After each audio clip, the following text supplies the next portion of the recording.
গত ভাগে আমরা দেখলাম যে দুষ্ট তান্ত্রিক দাদা ঠাকুরের রূপ নিয়ে তার বাড়ির সামনে গিয়ে রাঙ্গাইয়ার থেকে সেই মন্ত্রদণ্ড চায়, কিন্তু রাঙ্গাইয়া কিছুতেই তাকে সেই মন্ত্রদণ্ড দেয় না।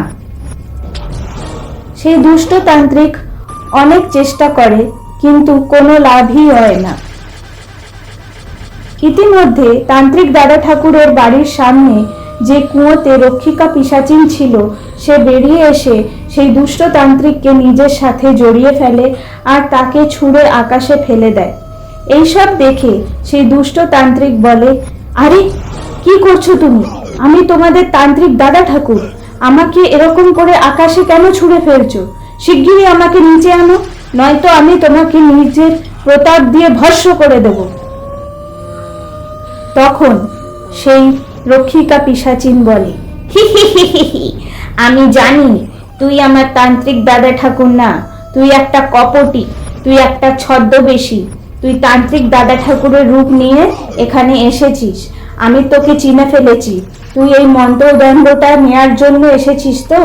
এখন দেখ আমি তোর সাথে কি করি। রাঙ্গাইয়া, এই মন্ত্রদণ্ড নেয়ার জন্য অনেকজন অনেক রূপ নিয়ে আসতে পারে। তান্ত্রিক দাদা ঠাকুরের ফেরত আসতে এখন অনেক সময় আছে। তুমি ততক্ষণ এই মন্ত্রদণ্ড রক্ষা করো, আমি ততক্ষণ এই দুষ্ট তান্ত্রিককে আমার কুয়োতে নিয়ে যাব আর এর এক এক টুকরো করে এর রক্ত পান করব, আর সেই রক্ত এই গ্রামবাসীদের অর্পণ করব। তারপরে সেই রক্ষিকা পিশাচিন সেই দুষ্ট তান্ত্রিককে কুয়োতে নিয়ে গেল আর নিমেষের মধ্যে তার শরীরের টুকরো করে করে কুয়োর বাইরে ফেলে দিল। এই সব দেখে রাঙ্গাইয়া মনে মনে ভাবতে লাগলো, আরে বাপরে, আমার সাথে এসব কি হচ্ছিল? আর একটু হলেই আমি হয়তো এই মন্ত্রদণ্ড এই দুষ্ট তান্ত্রিককে দাদা ঠাকুর ভেবেই দিয়ে দিতাম। আর যদি আমি এই মন্ত্রদণ্ডকে হারিয়ে ফেলতাম, তাহলে তান্ত্রিক দাদা ঠাকুর আমার উপর অনেক রাগ করতেন। যাক, বেঁচে গেছি আমি। এই গ্রামে অনেক কিছু অদ্ভুত অদ্ভুত আর ভয়াবহ ঘটনা ঘটছে, এই সবের থেকে আমাকে খুব বেঁচে তো চলতে হবে। অন্যদিকে তান্ত্রিক দাদা ঠাকুরের বাড়িতে যে প্রেতাত্মাটা বাধা অবস্থায় ছিল, সে জোরে জোরে হাসতে লাগলো, হি হি হি হি হি, এই গ্রামের প্রত্যেকটা লোককে মরতেই হবে, মৃত্যুই এদের পরিণাম, একমাত্র পরিণাম। আর এখন চণ্ডা আমার জন্য এসে গেছে, আমি এখন এই সব বাঁধন থেকে মুক্ত হয়ে গিয়ে সেই চণ্ডার সাথে যোগ দেব আর এই গ্রামের এক একটা লোককে মেরে ফেলবো।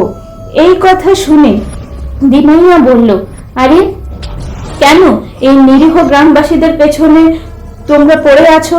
কেন এদের প্রাণ নিতে চাও? দরকার হলে আমার প্রাণ নিয়ে নাও, এরা তো তোমাদের কিছু ক্ষতি করেনি, কেন এদের পেছনে পড়ে আছো? সেই কথা শুনে সেই রাক্ষসী বলল, হি হি হি হি হি, আমি এতদিন কিচ্ছু করতে পারিনি, কেন কি চণ্ডা আমার সাথে ছিল না? চণ্ডা এসে গেছে, এখন আমি ওর সাথে মিলে এই গ্রামটাকে নষ্ট করে দেব, এটাই এদের নিয়তি। এই সব কথা বলে সেই রাক্ষসী সেখান থেকে উধাও হয়ে যায়। তখন দিমাইয়া ভাবতে লাগলো, আরে হঠাৎ করে এই রাক্ষসী এখান থেকে উধাও কি করে হয়ে গেল? এখন আমি তান্ত্রিক দাদা ঠাকুরকে কি উত্তর দেব? তিনি আমাকে বলেছিলেন যে এখানে দাঁড়িয়ে একে পাহারা দিতে, কিন্তু কিছু করেও আমাকে তান্ত্রিক দাদা ঠাকুরকে এই সব কথাগুলো বলে ফেলতে হবে, নয়তো অনর্থ হয়ে যাবে। জানি না এই রাক্ষসী চণ্ডার সাথে মিলে কি আর ক্ষতি করবে এই গ্রামের। এই বলে দিমাইয়া গ্রামের দিকে রওনা হয় আর গ্রামের মাঝামাঝি এসে যায়। সেখানে তান্ত্রিক দাদা ঠাকুর ভক্ষিকা পিশাচিনের সাথে দাঁড়িয়েছিল। এই সব দেখে দিমাইয়া তান্ত্রিক দাদা ঠাকুরকে বলে উঠল, আরে দাদু, সেই রাক্ষসী যাকে তুমি ঘরে আটকে রেখেছিলে, সে হঠাৎ করে উধাও হয়ে গেল। সে বলল যে চণ্ডার আবির্ভাব হয়েছে এই গ্রামে, আর সে এখন চণ্ডার সাথে মিলে এই গ্রামবাসীদেরকে একে একে মেরে ফেলবে। আমি তাকে এটাও বললাম যে দরকার হলে আমার প্রাণ নিয়ে নাও, কিন্তু এই নিরীহ গ্রামবাসীদের কিচ্ছু করো না, কিন্তু সে আমার কোনো কথাই শুনলো না আর হঠাৎ করে উধাও হয়ে গেল। এখন তোমার হাতেই সবকিছু আছে দাদু, কিছু একটা করো দাদু, কিছু একটা করো। জানি না সেই রাক্ষসী চণ্ডার সাথে মিলে আর কি ক্ষতি করতে চলেছে এই গ্রামে। তান্ত্রিক দাদা ঠাকুর মন দিয়ে দিমাইয়ার কথা শুনে যাচ্ছিলেন। তিনি বললেন, দিমাইয়া, আমার হাতে এখন আর কিচ্ছু নেই, এখন যা করতে হবে তোমাকে আর তোমার ভাইকে করতে হবে। আমি এখন আর কিছুই করতে পারবো না, সবকিছু তোমাদের হাতে। তোমরাই এই গ্রামকে বিপদের থেকে বাঁচাতে পারবে। সেই প্রেতাত্মা তালপত্র গ্রন্থ খুলে গেছে আর তার দুটো পাতাও পড়া হয়ে গেছে। এবার তৃতীয় পাতাটা পড়ার থেকে তোমাদেরকে বাঁচাতে হবে। তোমরাই এই গ্রামের রক্ষাকর্তা, এখন যাও এই গ্রামের রক্ষা করো। এই সব কথা শুনে দিমাইয়া বলে উঠল, আরে আমরা কি করে এসব করতে পারবো? আমাদের তো কোনো শক্তি নেই, আমরা কোনো মন্ত্রদণ্ডও জানি না। তুমি যা করবে দাদু সেটাই ঠিক হবে। আমরা কিছুই পারি না, আমাদের কোনো শক্তিই নেই, আমরা তো এই গ্রামেরও না, আমরা কি করে এই গ্রামকে রক্ষা করব? দিমাইয়া আশ্চর্য হয়ে তান্ত্রিক দাদা ঠাকুরকে এসব জিজ্ঞেস করলো। তখন দাদা ঠাকুর বললেন, তোমরা এই গ্রামেরই, তোমাদের জন্ম এই গ্রামেই হয়েছিল। এই ভক্ষিকা পিশাচিন তোমাদেরই এক বোন, তোমরা এরই ভাই, তোমাদেরও জন্ম এই গ্রামেই হয়েছিল। তোমরা ছোটবেলায় এখানেই কাটিয়েছো। তোমাদের মা বাবা এই গ্রামের রক্ষা করতে গিয়ে নিজেদের প্রাণের আহুতি দিয়েছেন। তারা মৃত্যুর আগে নিজেদের সমস্ত শক্তি একটি হীরের মধ্যে রেখে সেই হীরে পাতাল লোকে লুকিয়ে রেখেছেন। তোমাদেরকে সেই হীরেটা পাতাল লোক থেকে খুঁজে বার করে আনতে হবে, তবেই এই চণ্ডা এবং সমস্ত ভূত প্রেত আত্মারা শেষ হবে। এই বলে তান্ত্রিক দাদা ঠাকুর দিমাইয়াকে তার বাবা মার গল্প শোনাতে লাগলেন। তিনি বললেন, রঙ্গাইয়া দিমাইয়া আর ভক্ষিকা পিশাচিনের একই বাড়িতে জন্ম হয়। তাদের বাবার নাম ছিল শিবথইয়া আর মার নাম ছিল রামান্না। শিবথইয়া রক্ষাসূত্র বেঁধে প্রত্যেকটা গ্রামবাসীদের রক্ষা করতেন।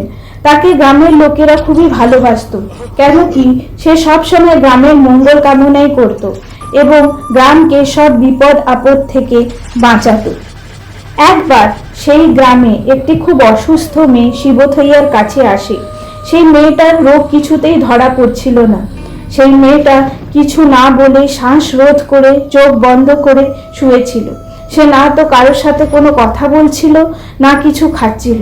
এইসব দেখে মেয়েটার মা বাবা শিবথইয়ার কাছে তাকে নিয়ে আসে এবং তারা বলতে থাকে, শিবথইয়া, আমাদের একমাত্র কন্যার কি হয়েছে? ও সকাল থেকে শ্বাস রোধ করে চোখ বন্ধ করে শুয়ে আছে, না তো কারোর সাথে কোনো কথা বলছে, না খাওয়া দাওয়া করছে। আমাদের কিছু ঠিক লাগছে না। এখন এর রক্ষা তুমি করতে পারো। এর কিছু হয়ে গেলে আমরা বেঁচে থাকতে পারবো না। আমাদের বেঁচে থাকার একমাত্র সাহারা হচ্ছে আমাদের এই একমাত্র কন্যা। কিছু করো, তুমি আমাদের সাহায্য করলে আমরা আজীবন তোমার ঋণী থাকবো। তারা ঠিক এইভাবে কাকুতি মিনতি করে চলেছিল শিবথইয়ার কাছে। শিবথইয়ার অনেক নাম ডাক ছিল। এই সব শুনে শিবথইয়া খুব দুঃখী হয়ে গেল আর সে বলতে লাগলো, শ্বাসরোধ হয়ে গেছে মানে তার আর মৃত্যু হয়ে গেছে, তার আর জীবন নেই। কিন্তু আপনারা চিন্তা করবেন না, আমি কিছু একটা করছি। আমি আমার শক্তি দিয়ে সেই প্রেত আত্মা তালপত্রের মধ্যে থেকে কিছু শক্তি উপার্জন করে একে আবার বাঁচানোর চেষ্টা করছি। আমার থেকে যাটুকু সম্ভব হবে আমি সেটা করব। আমি কোনোদিনও সেই প্রেত আত্মার তালপত্র সেই শক্তিগুলোকে ডাকিনি। আজ রাত 1টার সময় আমি কিছু পূজার বিধিবিধান করব, তখন তোমরা সবাই এসো। যথারীতি রাত 1টার সময় সে মেয়েটার মা বাবা সেই মেয়েটাকে নিয়ে আসে। তারা দেখলো শিবথইয়া একটা ভয়াবহ পূজার আয়োজন করেছে। সে নিজের পূজার স্থানের চারদিকে অনেকগুলো খুলি রেখে দিয়েছে আর তালপত্র গ্রন্থ থেকে কিছু মন্ত্র উচ্চারণ করছে। সেই মন্ত্রগুলো আর সেই পরিবেশ খুবই ভয়াবহ ছিল। শিবথইয়া নিজের সম্পূর্ণ শক্তি দিয়ে সেই মেয়েটাকে বাঁচানোর চেষ্টা চলেছিল। কিছুক্ষণ পরেই সেই মন্ত্র উচ্চারণের জন্য কিছু শক্তি প্রকট হয় আর তারা একে একে সেই মৃত মেয়েটার মুখে আস্তে আস্তে করে ঢুকে যায়। কিছুক্ষণের মধ্যেই সেই মেয়েটা আবার প্রাণ ফিরে পায়। এই সব দেখে সেই মেয়েটার মা বাবা খুবই আশ্চর্য হয়ে যায় এবং তারা আনন্দে শিবথইয়াকে বলতে লাগলো, আমরা তোমার অনেক কৃতজ্ঞ শিবথইয়া, তুমি আমাদের মেয়ের প্রাণ বাঁচিয়েছো। আমরা সারা জীবন তোমার ঋণী হয়ে থাকবো।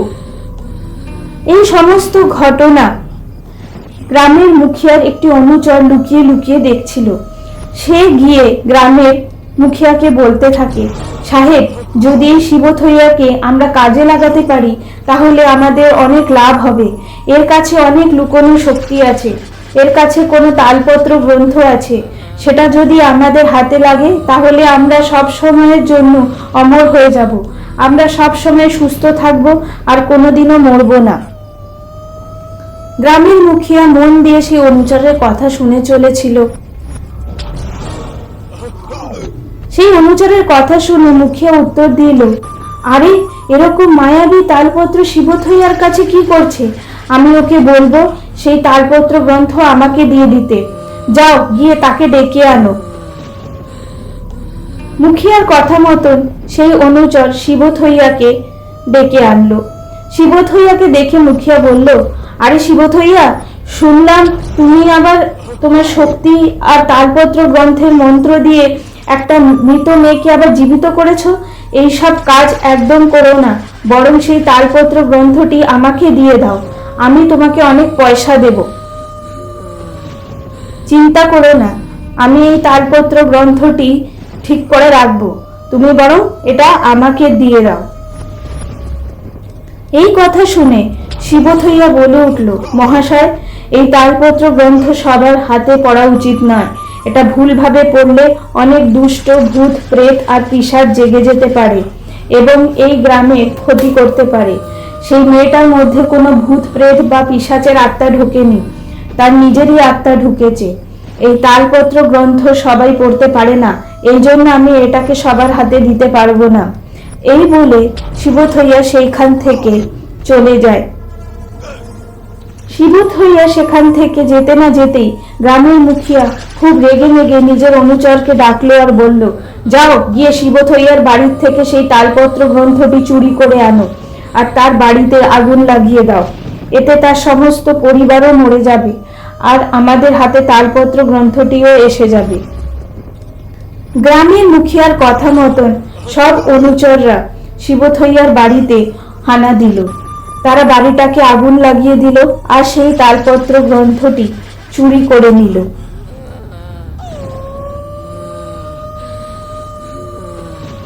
শিবথইয়ার বাড়ি দাও দাও করে জ্বলছিল।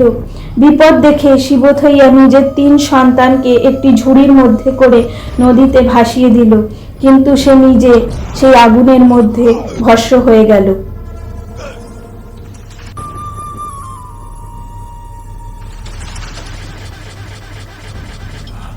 তান্ত্রিক দাদা ঠাকুর এরপর বলে উঠলেন, তোমরাই সেই 3 সন্তান, ভক্ষিকা, তুমি আর রাঙ্গাইয়া। আমি তোমাদেরকে এই জলের থেকে উদ্ধার করি। তোমরা 3 জন একসাথে থাকলে বিপদ হতে পারত। এই জন্য তোমাদের বোনকে আমি আমার সাথে রাখি আর তোমাদের 2 জনকে পাশের গ্রামে পাঠিয়ে দিই। এই গ্রামের মুখিয়ার জন্যই তোমাদের মা বাবা তোমাদের থেকে দূর হয়ে গেছে। ভক্ষিকা পিশাচিন তো সেই গ্রামের মুখিয়ার প্রাণ নিয়েই নিয়েছে, কিন্তু এই সমস্ত গ্রামবাসীদের জীবন এখন বিপদে আছে। তার জন্য সেই লুকোনো হিরেটাকে তোমাদেরকেই খুঁজে বার করতে হবে আর সেটা চণ্ডার মাথায় রাখতে হবে, তবেই সমস্ত দুষ্ট প্রেত আত্মা আর পিশাচের নাশ হবে। যাও, শিগগিরই যাও আর সেই লুকোনো হিরে খুঁজে আনো আর এই গ্রামবাসীদের রক্ষা করো। এখন এই গ্রামবাসীদের পুরো জীবন, এদের সুরক্ষা তোমাদেরই হাতে। যাও।